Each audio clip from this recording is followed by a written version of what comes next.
Hi, it's Clark on Temptress. We are 3/4 of a crew that raced to Mexico from St. Pete. We just, the three of us, finished delivering the boat back to the US. Well, almost finished. We're in the dry Tortugas. In this video, we're gonna go over our experiences and try to shed light on what a long ocean race is like.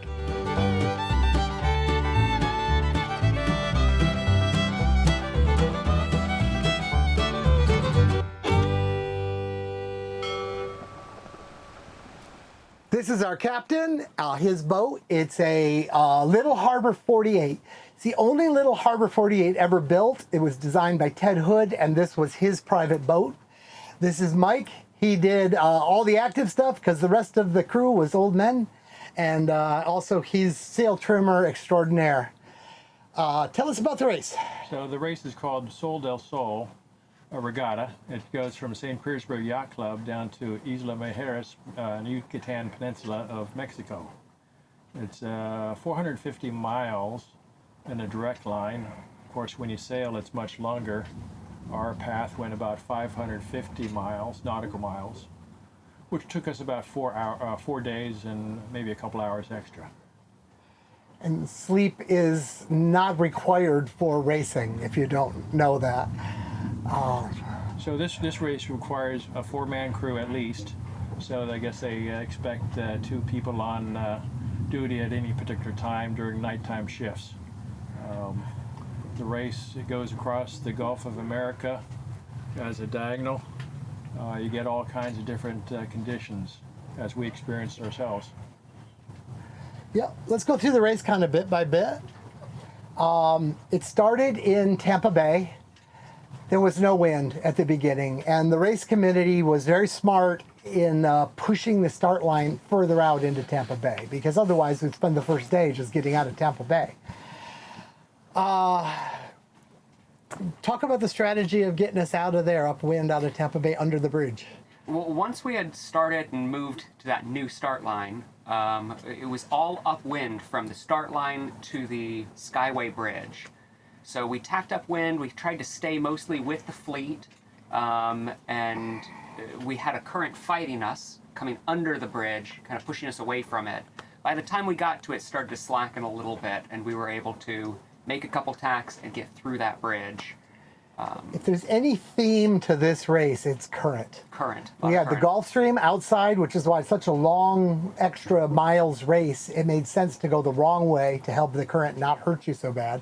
And just getting out of Tampa Bay, we had to fight current and use it. I think we did that quite well. Mm-hmm. Absolutely. The Skyway is quite a substantial bridge because you have a lot of major shipping vessels going in and out. So besides fighting the current, you really have to watch where the ship traffic is, because that's definitely going to be a big factor.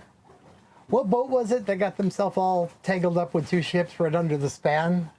I'm not sure which Dragonfly was behind us, and they struggled to get around. Yeah, that might have been it. We were following Midnight Sun through the bridge, I believe. Okay.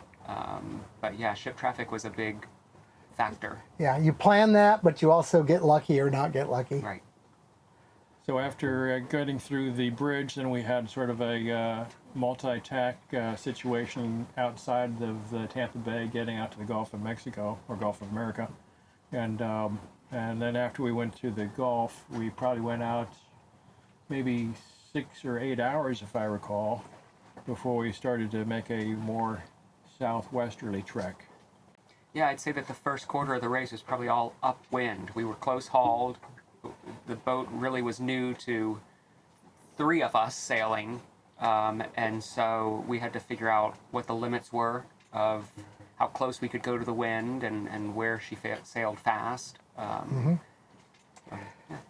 It might bear mention, this is a heavy boat. I think there's a lot of similarities between this and Temptress, except it's newer and nicer. But we're both centerboard boats on a full keel.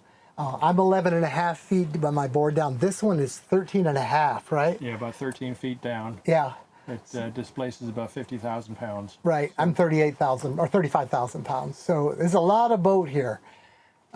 Jumping ahead, when we arrived, we kind of looked like this, except exhausted. The next boat to arrive had harnesses and inflatable, and they looked like they were in survival conditions. And Mike made us sandwiches. Okay, so we're out there, and then if I remember it, the weather changed. The first night we had our squall that hit. We knew a front was coming through, but it's the race day. No cruiser would have left on this day. Was that the first? That was the It was first the first full night. day. Yep, first full night. Yeah. And yep, we saw the front coming. We reefed in time, and we still laid over. It was still a lot of wind. I think we saw 35 to 38 knots. We felt wind. we had to reef with such force on the reef lines that we have electric winches. Like I said, luxury boat he's got for us here. It overheated. We could smell insulation burning below, and which is very concerning. Anytime you're at sea, you could have a fire. Yeah. After the squall came the doldrums, and doldrums hit us with no wind. Actually had to take the sails down temporarily instead of flogging around for 6 hours. So we basically made no headway for must have been a good 6 hours. That's a good time to talk a little about the electronics.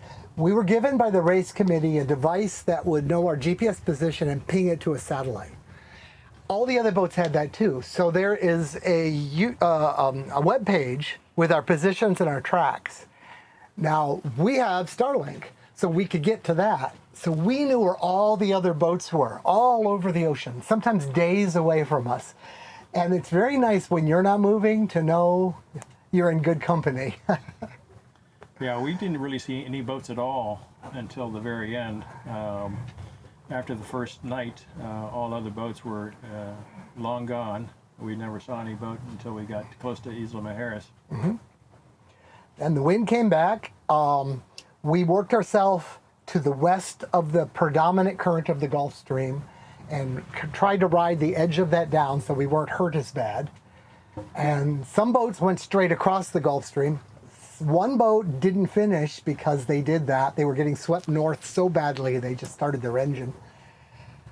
Then we just sailed. Seemed like there were two philosophies of thought. Those that went more of a rum line south, and those are the guys that had to battle the current. And probably 2/3 of the other folks, including us, decided to go west before he went south. And that way we wanted to not have to battle through a 3-knot current in the Gulf Stream. New to me, we had various electronics devices that were helping us with strategies. I'm going to do separate videos on those. They definitely bear mention. I think they did a good job, quite honestly.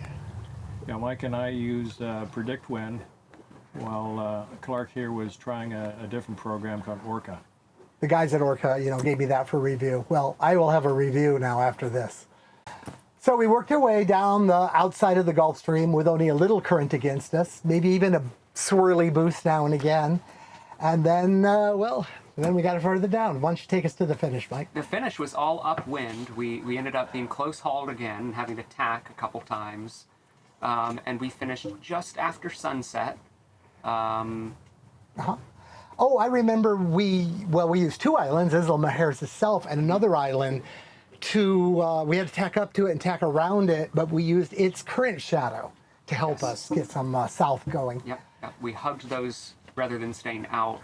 The current tends to be fairly close to these islands, so the closer we could stay to the islands, the less kind of like a fish going upstream that might rest behind a rock. Yep. One thing that's sort of cool about this race, compared to just the normal day races, it had so many different elements.